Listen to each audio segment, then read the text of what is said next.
Eu quero dar as boas-vindas a você a mais um episódio, O Jogo por Trás do Jogo. Estamos aqui de volta, Brambila. Muito bom, que bom receber você aqui de novo com uma entrevista que vai fazer a sua cabeça simplesmente explodir. O nosso objetivo aqui no Jogo por Trás do Jogo é trazer reflexões profundas para o seu desenvolvimento pessoal e para os seus negócios.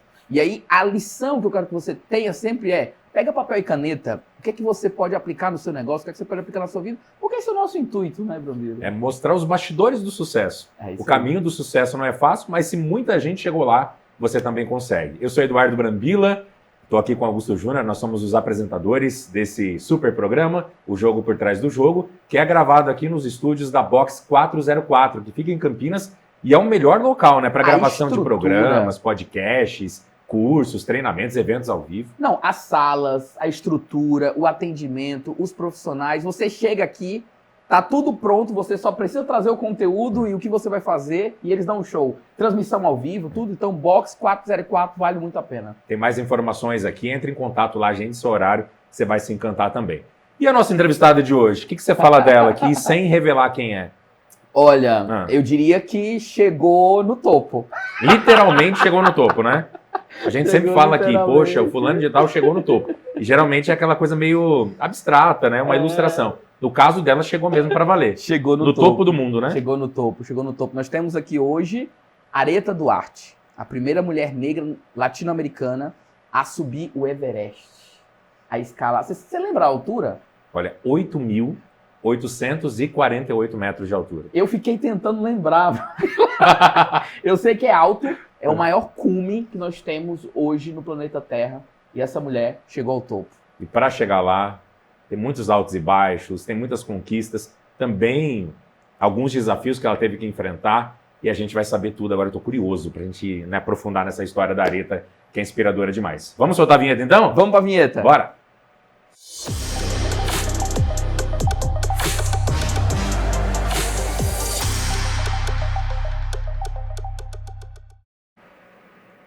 Aretha, que coisa boa ter você aqui. Obrigado por topar estar conosco na nossa entrevista aqui no Jogo por Trás do Jogo. Seja bem-vinda, viu? Brigadão. Obrigada. Prazer imenso, Augusto, Eduardo. Que prazer estar aqui e uma honra para mim poder compartilhar essa história. Que ótimo. Fantástico. Aretha, vamos começar do início. Quando surgiu esse sonho de você subir e escalar o Everest? Como foi que surgiu? E quais os principais desafios internos e externos que você enfrentou para chegar na conquista de escalar o Everest? Bom, primeiro que o meu sonho surgiu depois de algum tempo que eu já praticava montanhismo. Eu comecei a praticar montanhismo em 2011, mais ou menos, quando eu soube dessa prática esportiva, consegui uma oportunidade de trabalho numa operadora de montanhismo. A empresa me permitiu praticar tanto no Brasil quanto fora. Estive em 7 países praticando escalada em alta montanha, mas sempre que eu pensava em Everest, a mais alta montanha do planeta, eu associava alto risco de morte, a alto investimento financeiro e busca de status quo. No entanto, mais ou menos em dezembro de 2019, eu cheguei a olhar para uma foto do Carlos Santalena, que é um colega de trabalho, que é um montanhista que já tinha estado no topo do Everest 3 vezes. Quando eu vi a foto, eu fiquei muito impressionada. O Vale do Silêncio é um lugar incrível, está entre os campos 1 e 2 da montanha. Essa imagem eu vi mais ou menos então em dezembro de 2019, eu fiquei com essa ideia de chegar ao Vale do Silêncio no meu imaginário. Em março de 2020, era para eu guiar um grupo até o campo base, até 5.300, e a viagem foi cancelada por conta da pandemia.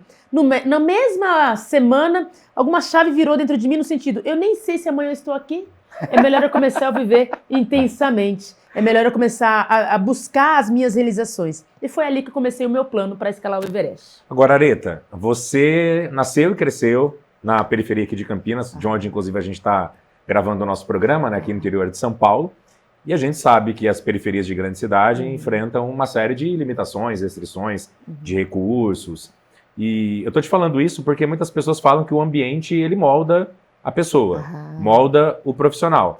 E você quebrou essa lógica, porque, por exemplo, não só chegou no topo do Everest, mas você foi a primeira pessoa da sua família a se formar no ensino superior. Como que você conseguiu romper esse ciclo que para muita gente é um ciclo que não se quebra? Eduardo, eu costumo dizer que o improvável tem potencial para ser incrível, né? Muita gente olha para as pessoas de periferia e desacredita nas pessoas que estão lá. Mas eu garanto que lá está cheio de gente, cheio de vontade, com interesse de trabalho, de esforço. e muitas vezes com ambição. O que falta às vezes é oportunidade, o que falta às vezes é estrutura. No entanto, no meu caso, eu acredito que o que me potencializou foi a minha família. Minha família o tempo todo me incentivava, minha família o tempo todo reconhecia que, poxa, Areta, você precisa buscar, através da educação, melhores oportunidades. Minha mãe era cozinheira, ela ouviu da nutricionista, chefe dela, líder dela, que existia um tal de ensino médio profissionalizante que dava melhores oportunidades aos jovens. Ela trouxe a informação para mim e para os meus irmãos. Eu sou a caçula de 3. Eu ingressei o ensino profissionalizante a partir de bolsas de estudos, vi que aquilo me deu uma oportunidade de estagiária num trabalho com uma remuneração melhor do que até pessoas da minha família, do que até dos meus pais. Entendi que aquele era um manual de sonho possível, educação, conhecimento, e aí eu segui estudando. Fui realmente a primeira pessoa da família a ingressar ao ensino superior. Fiz a escolha da educação física por 2 motivos. Primeiro, porque eu amava os esportes, já praticava diversos esportes, mas porque eu acreditava que seria o meu instrumento de gerar impacto positivo por onde quer que eu passasse. Mas você não encontrou, assim, gente na sua trajetória, até mesmo lá no ambiente que você vivia, a realidade que você vivia, que falava assim, para com isso, Areta. Nossa, é muito grande para você. Você é daqui do bairro. É Jardim Capivari, né? Isso mesmo. Jardim Capivari. Por que você está sonhando tanto desse jeito? E o que você fazia com esses comentários, talvez de dentro do bairro, até mesmo fora? E como que a sua família foi fundamental também para trazer uma outra percepção a respeito da dimensão dos seus sonhos, da sua capacidade de chegar lá. Só para vocês terem uma ideia, o Jardim Capivari nasceu mais ou menos quando os meus pais vieram para Campinas de Pernambuco. Os meus pais eram pernambucanos. Eles chegaram ali e não tinham nem onde morar. Esse Jardim Capivari era conhecido como favela do Jardim Capivari, um terreno de invasão, uma ocupação. Os meus pais construíram ali um barraco de madeirite e acreditaram que ali seria um ambiente para garantir sobrevivência. Trabalharam muito, se esforçaram muito para garantir daqui a pouco a transformação do barraco numa casa de alvenaria. Então, o que eu visualizava ao longo da minha infância era um ambiente que, poxa, está desafiador, estamos em vulnerabilidade, mas está todo mundo trabalhando, tentando uma nova possibilidade. Os meus pais era isso que me ensinavam.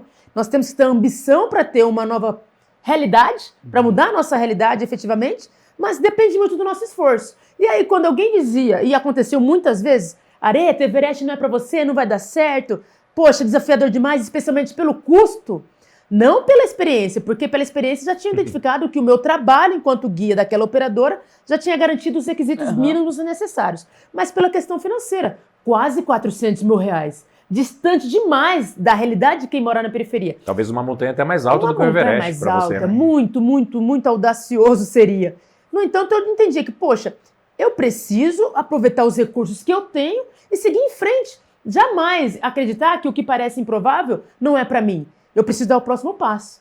Uma das minhas estratégias foi, ao invés de focar no topo, no resultado financeiro final, eu focava no próximo passo. Como na escalada. Uau. É assim que a gente chega. Fatiar a meta, é isso? Fatiar ou parcelar. Exatamente. Fantástico.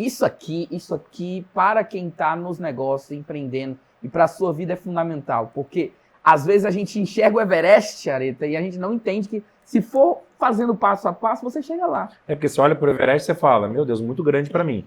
Mas se você vai fatiando, ponto, né, esse desafio em etapas, fica muito mais acessível. Isso é para tudo na vida, realmente, né? Fantástico. Areta, você mesmo falou, né? Quase 400 mil reais. E para chegar nesse valor, você fez várias coisas. Foi no Luciano Huck. Verdade. Passou quase 1 ano e meio fazendo, catando sucatas para conseguir dinheiro. Fez várias coisas para conseguir. E você fala uma expressão que eu amo, que é o poder interno bruto, o PIB. Por que algumas pessoas chegam nesses Everestes pessoais e outras não? O que é que falta? E como a gente pode despertar esse poder interno bruto? Todo mundo tem mesmo? Eu acredito piamente que esse poder interno bruto, que nada mais é do que uma força interna, uma condição própria de todas as pessoas que nasceram para superar desafios, todo mundo tem. Eu acredito que, de fato, algumas pessoas não reconhecem esse PIB, talvez por uma falta de algum déficit na sua estrutura, às vezes emocional, às vezes familiar, social, talvez econômica. Mas eu acredito que, poxa, eu torço, na verdade, que cada um reconheça em si esse poder e tente superar qualquer tipo de vulnerabilidade que ainda existe. Não diria vulnerabilidade de superar, porque todo mundo tem vulnerabilidade. Primeira coisa é aceitar isso. Mas reconhecer esse obstáculo que está limitando-a para seguir em frente. A vida de ninguém será fácil. Nenhuma jornada, seja profissional, familiar, pessoal, será elementar, será dada. Sempre terá desafios. À medida que você acredita que você pode superar, você vai buscar os recursos. Eu fui realmente para o Everest com base na reciclagem. Parecia impossível. Mas a reciclagem era um recurso que estava na minha casa, na minha rua, no meu bairro, na minha cidade. Uau. Estava disponível. Você usou o que eu tinha. tenho que aproveitar esse recurso que está disponível. O que é que eu tenho aqui próximo? E pode ser que daqui a pouco essas possibilidades aumentem. Eu cheguei aí ao Luciano Huck. Eu cheguei a conseguir patrocínios. Eu consegui uma rede de apoio de centenas de pessoas que eu jamais havia imaginado. É importante você falar isso. Vamos tomar como exemplo, por exemplo, a situação de um empresário que precisa ir para o digital. Ok. Ele fala assim, eu não vou gravar vídeos para as redes sociais, eu não vou gravar meu curso, porque eu ainda não tenho celular tal. E eu sempre falo, o melhor celular que você tem é o que você tem hoje, Perfeito. não o que você terá. É óbvio, Perfeito. à medida que você vai crescendo, o dinheiro vai entrando, você vai melhorando, você vai investindo também, como aconteceu com você, né? Só que a gente tem uma dificuldade de aprender a usar o recurso que a gente tem hoje. E a grande questão não é porque a gente se compara demais com o outro, a gente olha demais para o lado quando a gente deveria focar com a nossa jornada. Tenho certeza. A gente se compara demais com o recurso do outro, nem sei a história do outro, como é que alcançou. Acredito muito que a nossa história, a nossa própria construção é fundamental até para a gente adquirir segurança à medida que a gente vai dando os próximos passos. Não vai adiantar dar nas mãos da Areta o melhor carro, sendo que eu não sei nem dirigir. Vou causar acidente. É melhor eu ir pouco a pouco buscando o conhecimento para dirigir aquele automóvel, aquele veículo. A mesma coisa com o celular, a mesma coisa com o tamanho da minha empresa. Eu tenho que crescer de maneira, eu não diria lenta, mas de maneira que eu consiga concretizar como é que é esse crescimento e dominar tudo que está acontecendo diante dessa jornada. Eu digo que o ponto principal é você ter coragem de você superar os seus medos. Medo nós teremos, somos seres humanos, mas ousar superar e ter coragem de seguir em frente mesmo com os recursos que você tem. Pode parecer limitados, mas é suficiente para você dar o primeiro passo. Você trouxe um ponto, acho, fundamental. Como lidar com esses medos? Porque existem perigos reais para ir para o Everest, por exemplo. E na nossa trajetória como empreendedor, como escritor, existem perigos. O risco é inerente a quem sonha. E principalmente quem sonha alto. Quem sonha grande, quem sonha alto, vai ter risco. Como lidar com esse medo? Poxa, o que funcionou para mim? O que funcionou para mim era sempre me aproximar de situações, de pessoas, de coisas que me fortaleciam do ponto de vista mental. Quando eu sentia medo, eu não tratava com desdém, eu não me sentia guerreira, eu não me sentia... Eu percebia que o medo era inerente, é plausível, está para mim, mas o que eu poderia fazer enquanto recurso para superar? Então, quando eu sentia medo, ao invés de me aproximar de uma pessoa negativa, que não me incentivava, que não me apoiava, eu me aproximava daquela pessoa que me fortalecia. Areta, tem jeito de fazer. Só de conversar, eu já ficava mais tranquila, mais calma. Eu buscava ouvir músicas para ficar mais animada, mais cheio de energia. Eu buscava ler coisas que me potencializavam. Isso ativa hormônios de bem-estar. Né? Adoro ler textos de filosofia, porque fala sobre a vida. Então, eu buscava recursos que estavam disponíveis no meu entorno para me fortalecer, para me empoderar. Ao mesmo tempo que eu reconhecia no medo, por que você está com medo, Areta? Será que você não está preparada para isso? Será que existe uma maneira melhor de executar o próximo passo, a próxima ação? O medo é importante para a gente buscar mais assertividade na nossa execução. E tá tudo bem, E vontade de desistir, ou talvez até mesmo uma desistência consumada. Você enfrentou isso no seu processo, principalmente de levantar os recursos? Porque assim, gente, eu tive a oportunidade de noticiar toda essa trajetória da Areta desde o comecinho, né? Eu apresentei durante 12 anos o telejornal da Hora do Almoço, da afiliada da Globo aqui em Campinas, na IPTV, e a gente foi acompanhando passo a passo, né? Eu lembro que quando a gente via toda a sua mobilização, a gente ficava assim impressionado. Falando, meu Deus, que força! Mas ao mesmo tempo a gente se perguntava, será que vai dar certo? Será que ela vai conseguir? Em algum momento você teve vontade de desistir? Ou talvez você tenha até abortado algum processo nesse meio do caminho? Porque esse é um dilema que muitos empreendedores, muitos profissionais vivem, né, em suas jornadas. Sim. Que interessantíssima essa pergunta também, Eduardo, porque de algum modo, obviamente, parecia que estava tão lento, a passos lentos, sabe, aproximar-se do resultado. Tinha momentos que eu pegava o reciclável, ia num condomínio, pegava um volume gigantesco de plástico e papelão, passava no ferro velho para vender, e saía dali com 10 reais. 10 reais é muito distante dos 400 mil reais. É verdade. Mas, ao mesmo tempo, eu pensava, é o que está disponível agora, vou continuar executando. O que eu posso fazer diante dessa informação, 10 reais? Eu preciso buscar novas ações. Por exemplo, chamar mais pessoas para me ajudar.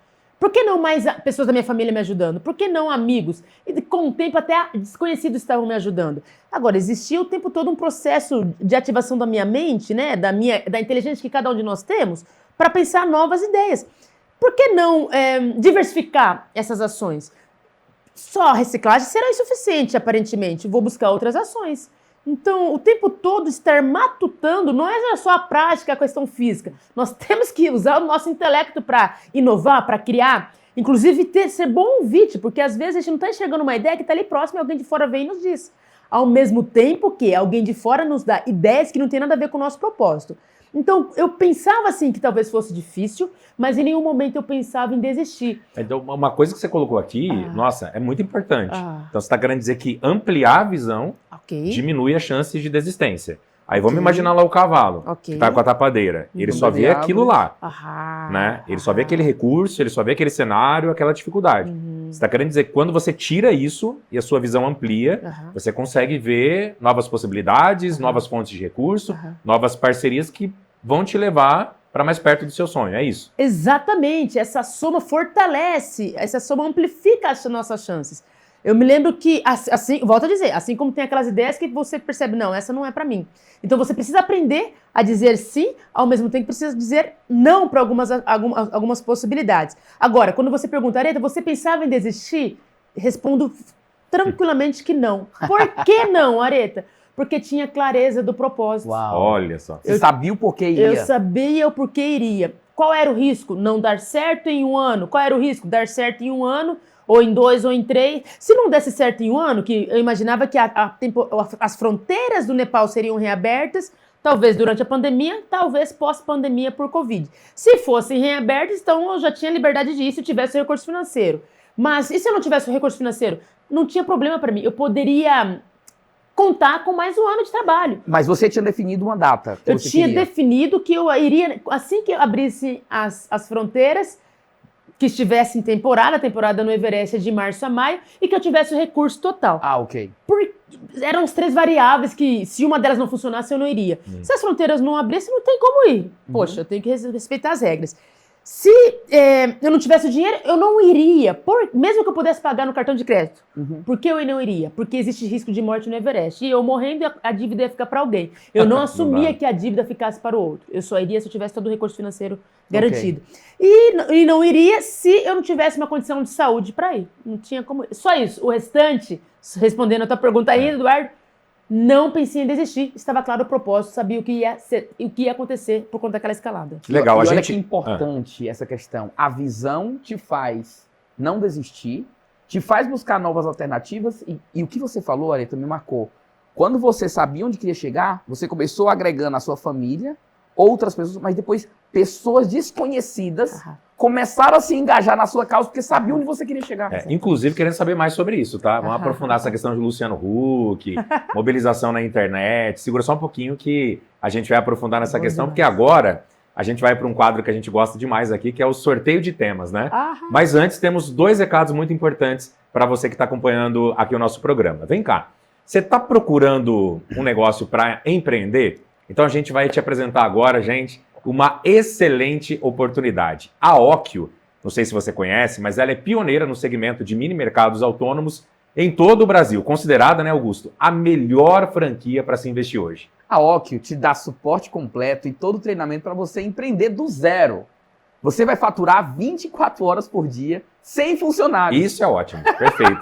A Occhio oferece praticidade, preço justo, em condomínios, empresas, hospitais e faculdades. Você vai conquistar com a Occhio simplesmente a sua independência financeira. E, aliás, você pode se perguntar, Eduardo, mas não tem Occhio no meu condomínio, na minha empresa, o que eu faço? Gente, já chama lá o síndico, fala, precisa ter Occhio aqui no meu condomínio também. QR Code está na tela, também tem as informações na descrição do vídeo, tá? Então pede lá mais detalhes e aproveita e segue a Occhio no Instagram também, é @occhio.br. mini mercados. Por falar em condomínio, Brambila, tem outra super dica para você. A Rossetti Silva Administração Condominial tem o conhecimento e a tecnologia necessária para garantir uma administração eficiente e moderna no seu condomínio. Essa história não está começando hoje, não. Recente, tá? São 15 anos de mercado já aqui na região de Campinas. Eles trabalham, inclusive, sem prazo contratual. É uma garantia de excelência no serviço prestado. Porque, às vezes, o condomínio fica preocupado, né? Fala, eu vou fazer o contrato, eu nem conheço a empresa, e se não der certo? A Rossetti trabalha, então, sem essa amarração. Se o condomínio não ficar satisfeito, e eles têm certeza que vão ficar satisfeitos, eles podem mudar sem problema. Não, e atua com muita transparência, divulgando os balanços mensais, com tudo que acontece no condomínio. Então não tem um panorama, a pessoa consegue acompanhar.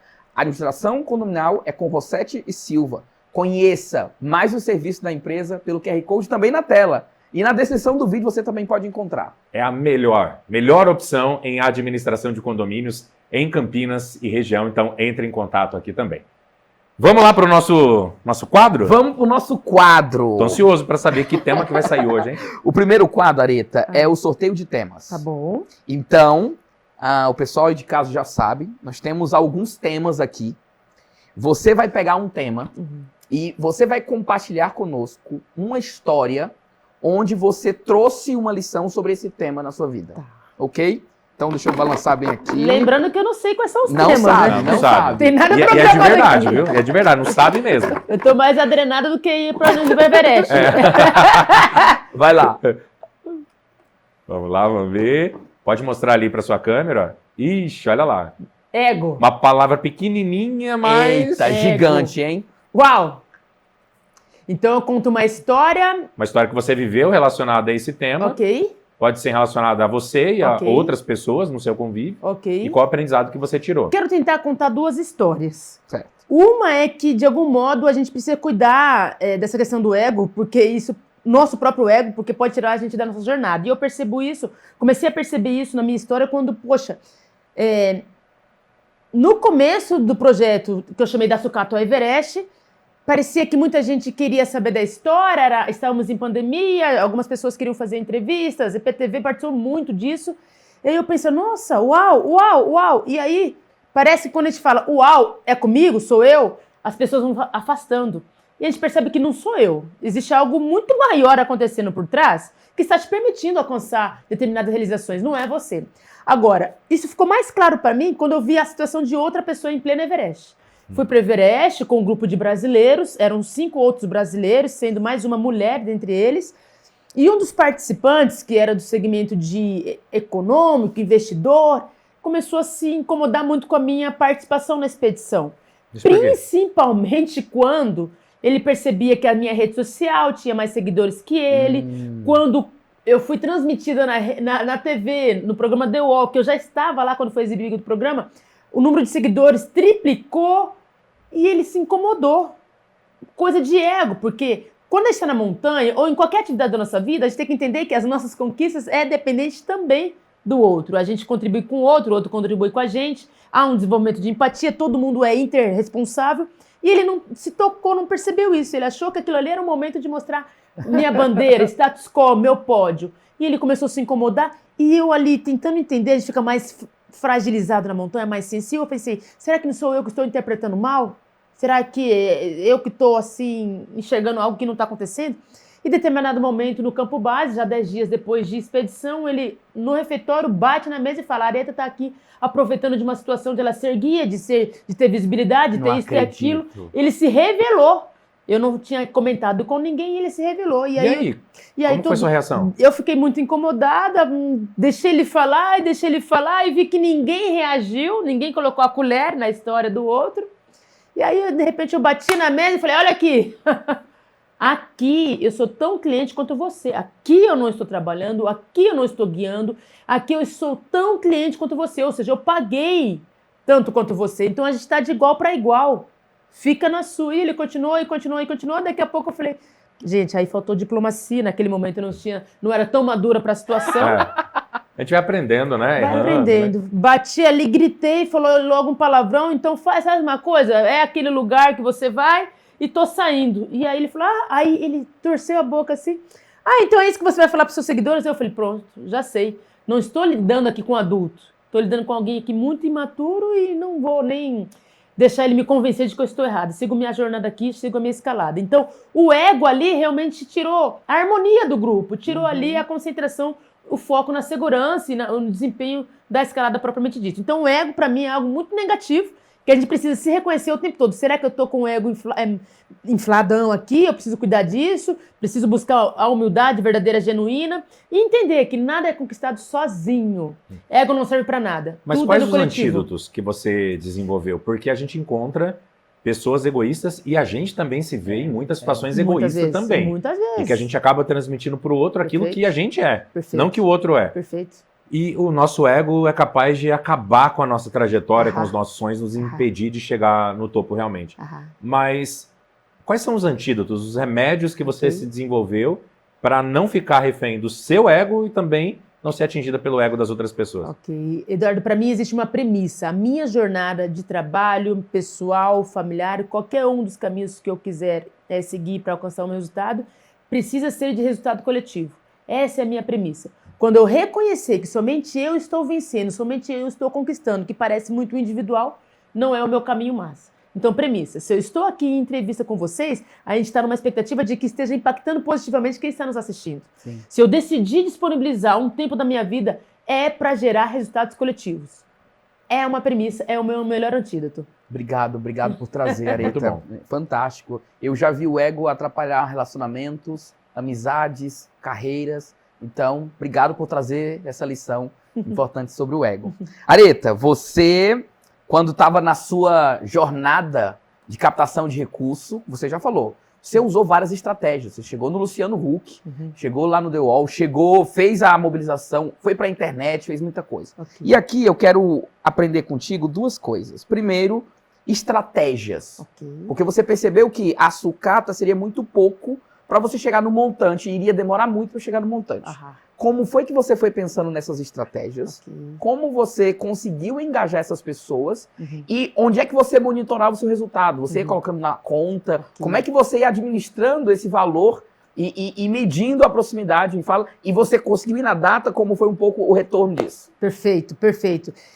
A primeira coisa que aconteceu nessa jornada foi saber o que é que eu quero alcançar. Eu sabia que eu queria ir ao Everest, abrir uma porta de possibilidades para novos montanhistas, quem sabe mais pessoas da periferia, quem sabe mais pessoas negras, quem sabe mais mulheres. Eu sabia o objetivo e entendi que, poxa, eu precisava escrever um planejamento. Não basta ficar no meu imaginário, porque uma vez ou outra, hora ou outra, alguma informação pode se perder. Então eu escrevi um planejamento, tentando entender o que era necessário para ter essa realização. Era necessário uma equipe que buscasse segurança, performance, uma equipe bastante experimentada. Era necessário pensar nos equipamentos que me protegessem da baixa temperatura, dos ventos, que me possibilitasse caminhar sobre rocha, caminhar sobre gelo. Então estar com um enxoval adequado para aquele ambiente. Eu entendia que a próxima oportunidade seria na próxima temporada, então dali mais ou menos 12, 13 meses. Entendia que, poxa vida, o custo era $67 mil, $400 mil, e entendia que eu tinha 1 ano e pouco para fazer a coisa acontecer. Escrevi, então, dentro desse planejamento, o que é que eu preciso alcançar em 1 ano, em 6 meses, em bimestre, em mês, em semanas e em dias. Porque se eu ficasse pensando em 12 meses, me daria um medo e pensaria, é improvável, não vai dar certo. Mas quando eu fatio o objetivo em parcelas necessariamente, eu percebo que está factível. $400 mil por um dia, dividido em 365, está muito mais próximo. Agora, ao mesmo tempo eu entendia que eu já tinha trabalhado com reciclagem na minha infância. Quando eu quis ter um brinquedo, patins, eu juntei latinhas, alumínio e comprei. Você recorreu a algo que você já tinha usado lá atrás. Perfeitamente. Você já sabia o caminho. Perfeitamente. Naquela ocasião, eu estava trabalhando como guia de montanha, mas a minha remuneração de guia era insuficiente para pagar uma expedição. Então, dentro do planejamento, eu coloquei outras possibilidades de trabalhos, de ações, para alcançar o recurso. Todas as possibilidades que eu escrevi foi aquilo que eu já tinha feito ao longo da minha história de vida. Uma delas foi juntar recicláveis, que eu já tinha feito até na infância e adolescência.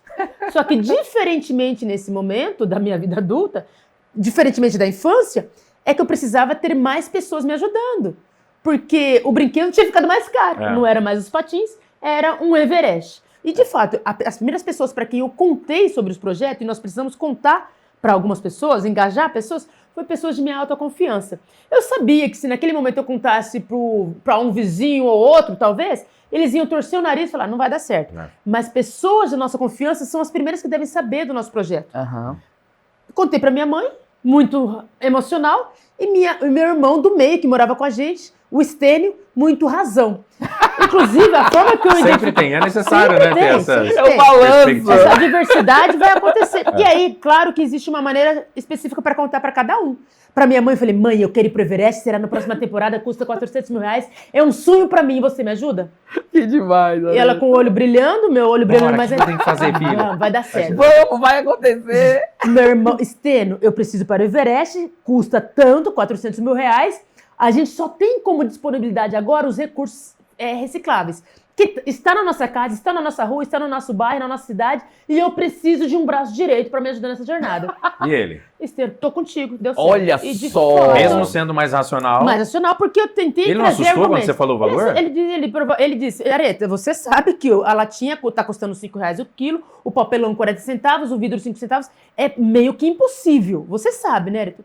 Falei, sim, parece bem... Mas ele tava junto. Mas eu falei, eu preciso de você, um braço direito. E isso, inclusive, Areta, é um insight para liderança. Ok. Eu vou te explicar por quê. Eu liderei a equipe durante bastante tempo, ainda hoje lidero, né?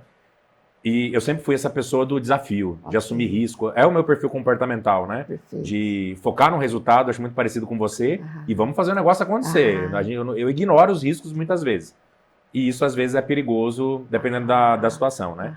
E tinha pessoas na minha equipe que eram essas pessoas mais racionais, mais estáveis, mais analíticas, que elas sempre colocavam um contraponto àquilo que a gente queria criar, inovar e fazer acontecer. E no começo, eu apagava essas pessoas. Eu não queria ouvir. Eu falava, são pessimistas. Não vou ouvir, muito pessimista, né? Nunca conseguem enxergar com otimismo aquilo que a gente está falando, né? Essa nossa busca pelo novo, né?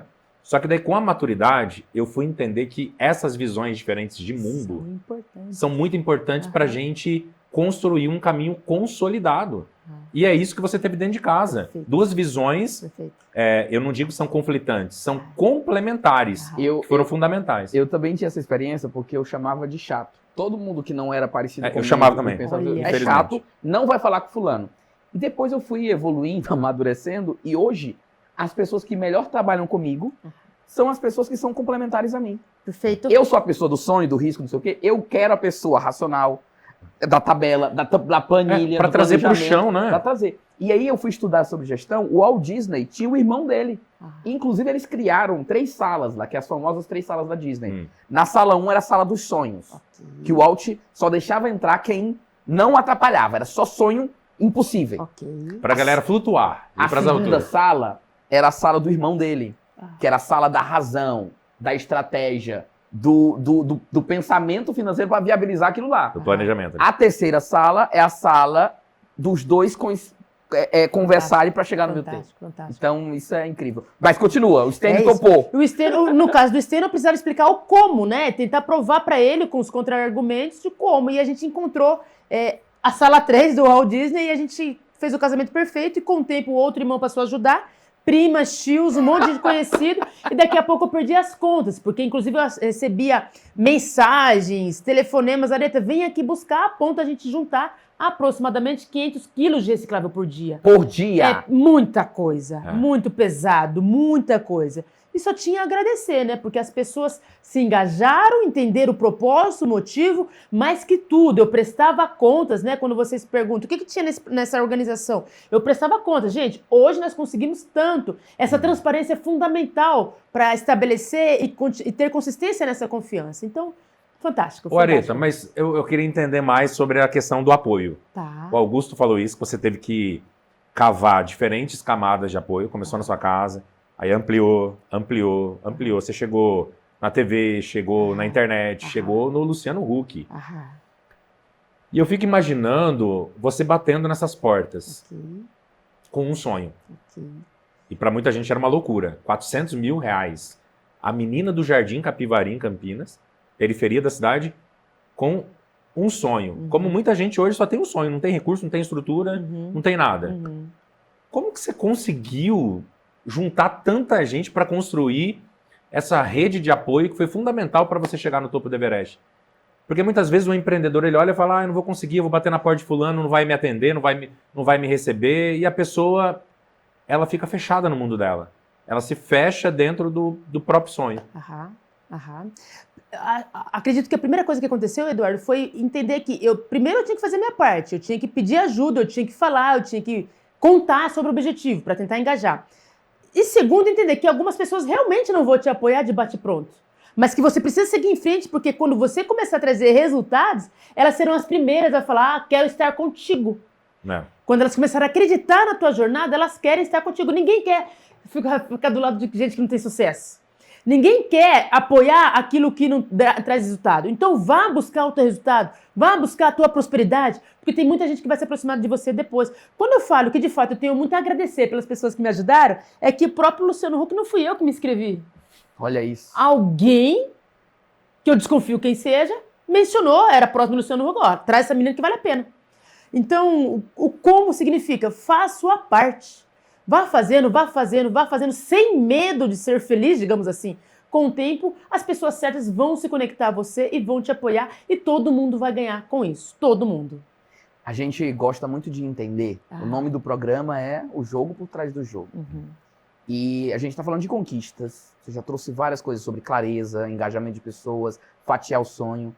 Mas, Aretha, o que você entende que mudou o seu jogo? O que você, em algum momento da jornada, não sei nem se foi na jornada pro Everest, ou se foi antes, ou se foi depois, você disse, Augusto, isso aqui, essa chave, são várias coisas que vão mudando o nosso jogo ao longo da vida.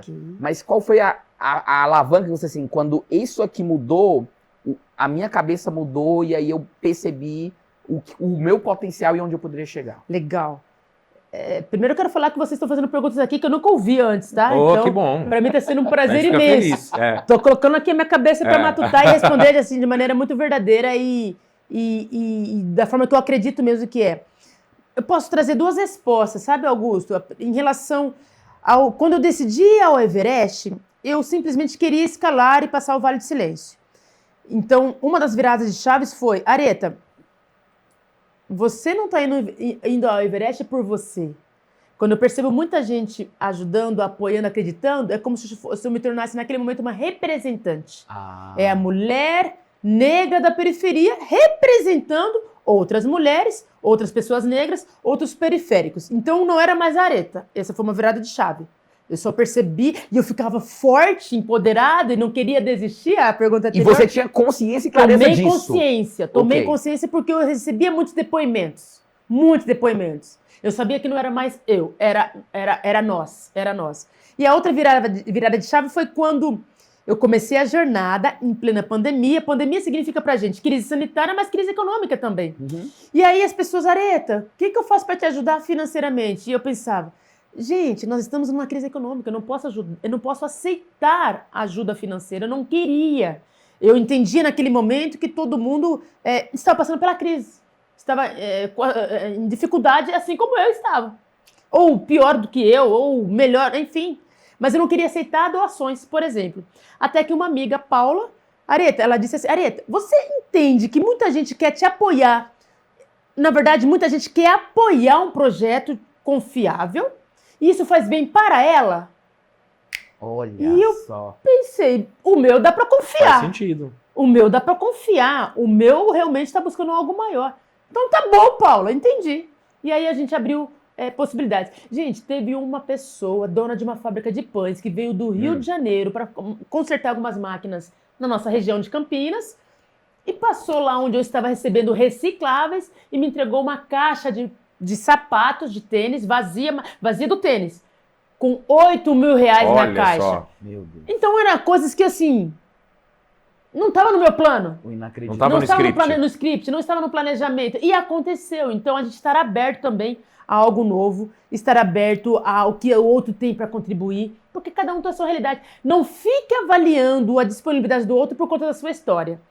Aceite, esteja aberto. A gente quer até falar com você, já, sobre o que mudou na sua vida depois que você atingiu o topo do Everest. Tá. Mas você acredita, e voltando à pergunta do Augusto, você acredita que o seu jogo mudou quando você alcançou o topo do Everest? Ou foi antes ou foi depois? Porque quem olha de fora fala, o pico, o auge da Areta foi chegar no topo do Everest. Ok. Mas talvez esse mudar o jogo, né, Augusto? Ok. Talvez possa ter acontecido em algum outro momento que as pessoas não sabem. imagino. E eu quero engatar essa pergunta porque Everest é o topo. Uhum. E eu já vi empreendedores, pessoas bem-sucedidas, falando assim, eu tenho um certo medo de chegar no topo porque eu não sei para onde eu vou depois. Ok. Então, emendando nessa É. pergunta do Brambila, e depois que chega no topo, Aham. surgem outros sonhos? Aham. Me fala um pouco sobre isso. É verdade.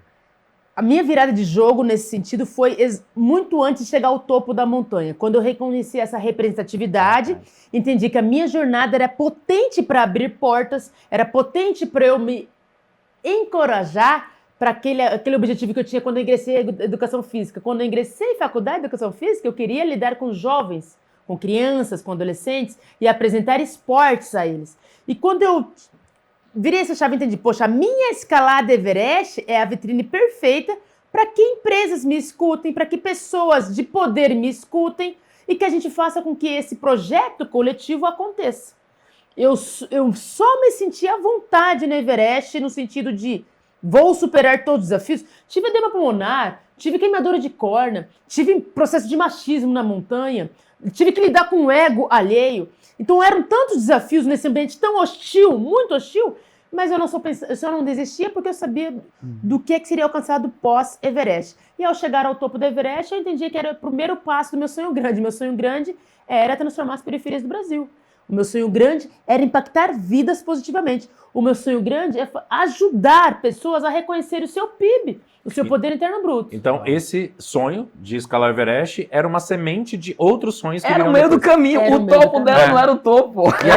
Mas as pessoas não veem isso Era muitas só vezes, isso. né? Não vem. Não conseguem perceber. Não vem. Chegar ao topo foi realmente muito incrível. Ao chegar ao topo do Everest, eu tive um cenário que eu jamais havia imaginado. É potente, é maravilhoso. Eu estava acima das nuvens. Eu reconheci que o planeta é redondo. O Sol estava lá no fundo e eu vi a circunferência do planeta Terra. Não é plano, né? Não é plano. Ah, é bom. Por essa visão. A menos que eu É tivesse ali bom com a perna de reforçar, vocês. né? Não é plano. Excelente. Não é plano. Mas eu voltei entendendo. Eu ainda não estou preenchida. Há muito mais a Olha ser só, feito. rapaz. Há muito mais a ser feito. O diferencial de chegar lá, de conseguir realizar, foi, primeiro, que eu representei, de fato, as pessoas que, inclusive, me apoiaram. Poxa, eu fiz jus ao que vocês acreditaram que eu faria, mas também me encorajei. Eu voltei do Everest entendendo que, sim, será sempre desafiador. Não terá nada dado, nada. Mas eu vou sempre enfrentar para entender o que está por trás desse muro que está tentando me parar. Eu quero subir e entender. Eu vou sempre tentar subir. Nós vamos falar bastante sobre o pós-Everest, tá? Ok. Mas agora, ó, nós temos isso aqui pra você. Pra galera que tá ouvindo, eu tô com um cartão vermelho e tô com um cartão amarelo, porque chegou a hora do nosso quadro Infração de Jogo. Não é pra você, tá? Ok. Você que vai dar pra algumas situações ou pessoas que a gente vai falar já já. Tá bom. Mas eu preciso lembrar para vocês que o nosso quadro Infração de Jogo é um oferecimento de duas empresas maravilhosas aqui da região de Campinas que tem feito a diferença. Quais são essas empresas, Eduardo? Alegria e Arte e Festas e também Adonai RH. Você gosta de festa, Augusto? Ô, rapaz, quem não gosta? Aí não faz Que, tempo aniversário, demais. que- Sim. Tem que me chamar então, me Sim, convida. viu? vamos. Me chama. Eu tô te devendo já um outro convite, mas sim. Como que é o baião? Como é o baião de 2, né? Baião de dois, Prometeu, só que até agora não cumpriu. Tomara que registrando aqui na gravação já mude, me né? cobraram ao vivo. É, Outra pessoa né? me cobrou no bastidor, mas vai ter. Meu amigo. Festa é bom demais mesmo, né? É uma coisa que a gente gosta muito. Só que pode virar uma dor de cabeça, né? Se você não escolher os fornecedores direito. Mas para não ter erro, gente, faz o seguinte. Chama a Alegria e Arte Festas, que é uma empresa especializada em estações gourmet para eventos. A proposta deles é incrível. Pode ser evento infantil, casamento, festas corporativas, festas juninas, festas temáticas. Pode ser uma festa no seu condomínio. Claro. Então, a ideia é atender. Atenda em Campinas e região, com muita comida boa, bebida caprichada e um atendimento, porque a gente gosta disso. Não. Ser bem tratado. Sim. Nota 1000. A sua festa vai se transformar num momento inesquecível com a Alegria e Arte Festa. O QR Code deles também está aqui na tela. Se você está só ouvindo, fique tranquilo. O site da Alegria e Arte Festas vai estar na descrição do episódio, tá? Então entre em contato com eles para conhecer todos os serviços, essa proposta diferenciada pede o seu orçamento e leva a empresa para sua festa que você vai ficar encantado. Brambila, existe uma premissa na gestão interessante, que tudo começa e termina com pessoas. Faz todo sentido, porque as pessoas é que levam as empresas até o resultado que elas buscam, né? E você sabia que o sucesso da sua empresa começa pelas pessoas certas? A consultoria Adonai RH conecta empresas como a sua a talentos incríveis. Exatamente. Eles são especialistas em ajudar pequenos e médios negócios a encontrar o colaborador certo para a função certa. E sabe o que é melhor? O mais incrível de tudo? É com projetos, gente, que reduzem os seus custos com mão de obra. E que empresa que não busca isso hoje? A Adonai RH é a sua parceira estratégica. Transforme pessoas, conquiste resultados. Acesse o site da Adonai RH. O QR Code está na tela e descubra como eles podem ajudar vocês. Adonai RH. Clica aqui e pede mais informações. Agora então vamos para o nosso quadro Infração de Jogo. Deixa eu te explicar, Areta, como que é a dinâmica aqui. Então tem o cartão amarelo e tem o cartão vermelho. Vamos falar aqui sobre trabalho em equipe, porque depois que você, principalmente depois que você desceu do Everest, daqui a pouco a gente vai até falar sobre isso, uma rede de negócios, de empreendimento se formou na sua vida, né? E aí você está trabalhando com muita gente todo momento. E você tem os seus valores, como todos nós temos. E é muito difícil, muitas vezes, a gente lidar com algumas diferenças e até mesmo com comportamentos que chocam com os nossos valores, com aquilo que a gente acredita. Então eu vou pedir para você levantar o cartão vermelho por tipo de comportamento que você não tolera, que não tem conversa. Você fala para mim, Edu, isso é inegociável. Tá fora. No jogo em equipe, não dá. Tá fora do meu time. E o cartão amarelo é para aquilo que você olha e fala, não tá certo não é legal. Mas que você dá uma outra chance, sei lá, conversa, treina, dialoga, tá? Então, são as duas situações aqui para você trazer pra gente. Você sabe que vocês me fizeram lembrar de um momento meu de jornada com a educação física, de formação para juíza. Teve um período que eu fiz formação para juíza e eu segurava muito esse cartão, mas não coloquei em prática, nunca fui a campo. Então já é familiar, né? Já é familiar, tinha medo. Bom, pensando aqui, eu penso que dá para realizar... Cartão amarelo, para ficar mais fácil por enquanto. Cartão amarelo, eu diria... Segurança. Segurança, para mim, é algo realmente muito importante, seja quando eu estou na montanha, seja quando eu estou a caminho da empresa, quando eu estou com a minha equipe. Segurança é algo realmente fundamental, inclusive, para a gente conseguir terminar, alcançar o nosso objetivo e voltar para a nossa casa, para o nosso verdadeiro topo, que eu digo sempre que é o nosso lar. Agora, há momentos em que é difícil a gente analisar especificamente se aquele processo deveria ser negado sim ou sim, ou se, por exemplo, poderia ter usado um pouco mais. Foi o que aconteceu comigo no Everest, por exemplo. No momento que eu percebi que era um dia de whiteout, neblina, não conseguia enxergar nem 2 passos à minha frente, eu decidi caminhar sem os meus óculos de segurança, fiquei 5 horas sem caminhar, consegui chegar ao meu ponto objetivo do dia, que era o campo 2, mas eu quase perdi a visão. Então houve um risco inerente ali que eu poderia ter que eu negligenciei. Então segurança é algo importante, mas eventualmente a gente não está tão preparado para tomar a melhor decisão. Agora, algo para mim que é cartão vermelho, sim ou sim, mentira. Não minta para mim, não esconda dados, não ache que se você falar eu vou me sentir mal, que eu vou interpretar mal. Não, conta a verdade. Eu estou pronta para ouvir qualquer verdade e a gente vai juntos realmente entender a melhor solução, o melhor caminho. Mentira para mim é inaceitável. Na empresa, em casa, com a família, qualquer relacionamento, isso realmente faz eu perder a confiança, a credibilidade da pessoa. Já aconteceu com você de ter que romper um relacionamento, mudar a equipe, porque alguém omitiu, escondeu, mentiu para você? Já. Empresas, fornecedores, já precisei realmente me desligar, porque a partir do momento que mentiu a primeira vez, não dá mais para seguir. Não dá. Como é que eu vou desenvolver credibilidade com essa pessoa? Difícil. Com empresas, com fornecedores, já aconteceu. Certo. Agora, Areta, a gente já vai caminhando aqui pro fim da nossa conversa, mas vamos falar um pouco do pós-Everest, né?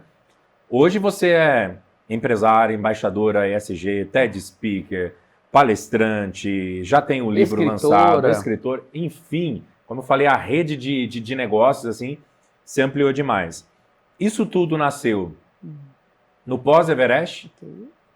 Ou a ideia já estava lá, dentro de você, subindo o Everest também? Ok. Não estava dentro de mim. Eu não sabia o que exatamente aconteceria após Everest. Bom, pelo menos na maioria dos elementos. O único que eu tinha certeza que aconteceria pós-Everest era o livro. Eu queria muito que essa minha história, de algum modo, mesmo se eu não estivesse aqui amanhã, pudesse ser contada para mais pessoas, que mais pessoas tivessem acesso para principalmente desenvolver novamente o teu PIB, o teu poder interno bruto. Então, eu imaginava, poxa, o livro é um legado, ele fica aí mesmo que a gente morra, ele fica aí. No entanto, as coisas foram amplificando, e é isso que é legal na jornada profissional de qualquer um. É você, inicialmente, nem imaginar tudo que você pode alcançar. À medida que você faz a sua parte, dá o seu passo, outras possibilidades vão acontecendo. Eu voltei do Everest e fui convidada para abrir sociedade com uma empresa, que é a ToDeFi. Então, de algum modo, isso já foi potencializado. E aí a gente conseguiu depois fazer a parede escalada, que eu queria tanto para a periferia, a gente conseguiu fazer, de fato, esse projeto do livro acontecer, com o mesmo nome do projeto da escalada, que é Da Sucata ao Everest.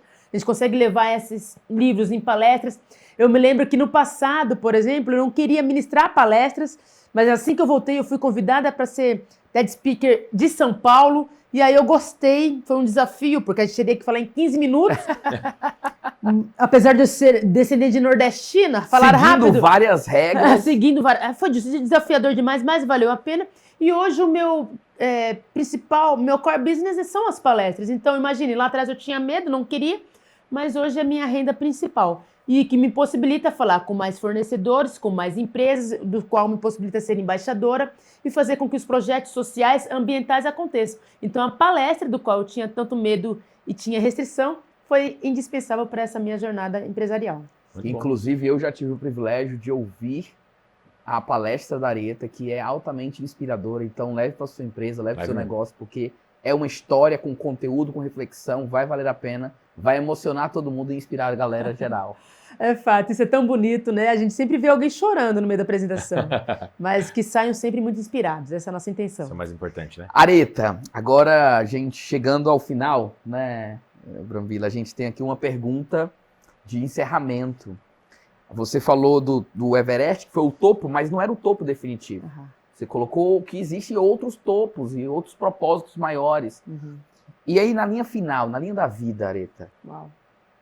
No final do jogo da vida, Ok. como é que você quer chegar? Como eu disse, só perguntas muito profundas aqui, inéditas. Refletindo agora, pensando agora, no final desse jogo, como é que eu quero chegar? Eu quero chegar ao final, principalmente, fazendo com que o feedback ali na lápide seja, ela trabalhou por todos, ela fez o melhor que ela podia, com muita honestidade, com muita sinceridade, com muita seriedade, ela foi realmente muito resiliente e, acima de tudo, ficou algo muito importante aqui. Eu quero chegar realmente no final do jogo deixando um legado. Quando eu não estiver por aqui, que de algum modo a minha vida, a minha história, ainda assim possa inspirar, ainda assim possa incentivar pessoas a fazerem o bem, sabe? Fazerem coisas pela sociedade, porque só assim a vida vale a pena, só assim. Lindo, lindo, lindo. Uma salva de palmas para a Aretha Duarte.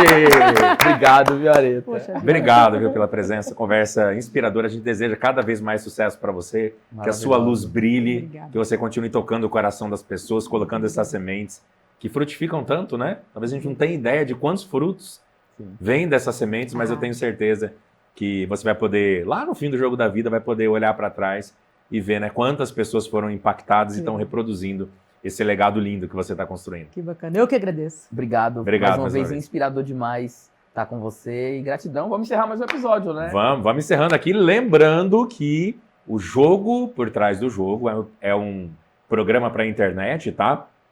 Quinzenal. Então, a cada 15 dias, a gente entrevista aqui uma nova personalidade, um atleta, um artista, uma liderança, um empresário que vem fazendo a diferença no Brasil. E a proposta é sempre essa, mostrar os bastidores do sucesso. Então fique ligado que em breve tem mais um episódio muito bacana para você acompanhar. E comenta aqui embaixo quem você quer ver entrevistado aqui. Verdade. Vai ser legal ouvir sua opinião. Comenta aqui nos comentários sugestões de novos entrevistados. É isso, a gente está em todas as plataformas de streaming, tá bom? E nas redes sociais você encontra a gente também no perfil O Jogo por Trás do Jogo. Entra lá, segue a gente para ficar por dentro de todas as novidades. Eduardo, eu quero anunciar também no Jogo por Trás do Jogo.